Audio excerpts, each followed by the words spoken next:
Good day everyone! Hi, welcome to my vlog. It's me, Vena Santino, again and again at your screen. So for today's video, I would like you to share the nature and physiology of drugs.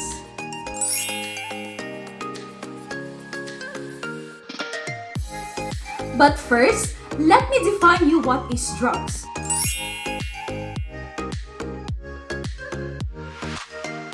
So drugs are substances or chemicals used as medicines which affects the body and mind and have potential for abuse. So without an advice or prescription of a physician, drugs can be harmful. In fact, hundreds of pure chemicals have been developed from plants and put it into pills, capsules, or liquid medicines. So there are also two forms of a drugs, which is the natural and synthetic, or which we called artificial.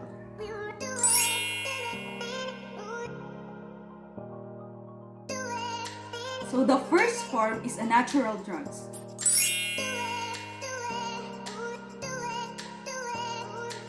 So a natural drugs include natural leaves, flowering tops, resins, dishes, and opiums, also marijuana, while the synthetic drugs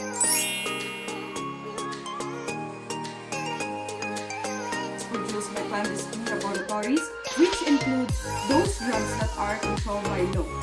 So, which is the Comprehensive Drugs Act 2002, the Act of RA 9165. So going back to the nature and physiology of drugs.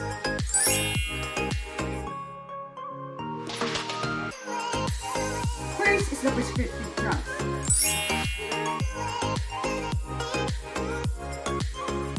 So these are drugs requiring written authorization from a doctor to allow a purchase. So they are prescribed according to the individual age, weight, and height and not be taken by anyone else. So it is a personal requirement and self-medication that should be strictly avoided. So the second is the over-the-counter drugs,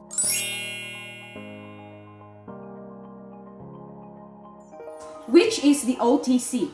So the OTC, or a non-prescriptive medicine, which may be purchased from any pharmacy or drugstore without any written authorization from a doctor. So they are used to treat minor and short-term illnesses, and any persistent condition should be immediately referred to a physician.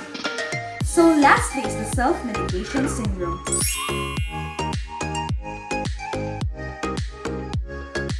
So the self-medication syndrome is found in user and would-be user of drugs whose source of information are people or literature other than doctors, pharmacies, and health workers.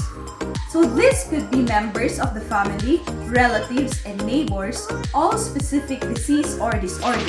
So that's the end, guys. Hope you like and learned something about the nature and physiology of drugs. So don't forget to like, share, and watch till the end of my video. Thank you. Do share.